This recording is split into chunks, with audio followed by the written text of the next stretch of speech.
ఒక రచ్చ స్క్రిప్ట్ ఉంది సార్. ఎవరిది?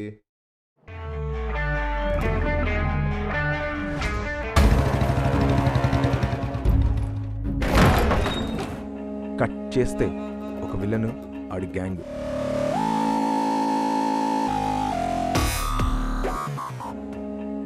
ఇద్దరు దొంగన కొడుకులు.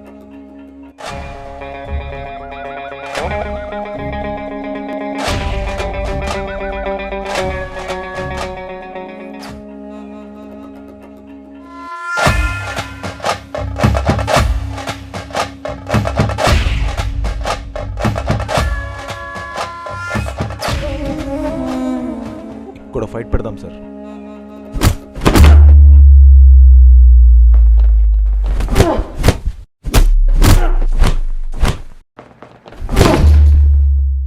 కారణాలు లేకపోతే బిర్యానీ పొట్లాల కోసం కొట్టుకున్నట్టు ఉంటుందిరా. ఒక రామాయణం, ఒక మహాభారతం ఎందుకు జరిగాయి సార్?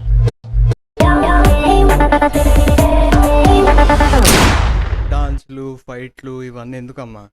అమ్మాయి ఉంది కదా, హిట్, కన్ఫర్మ్ హిట్ అంతే. బతుకు ఇలా అయితే నేను చెయ్యను అంతే. నేను చెయ్యపో.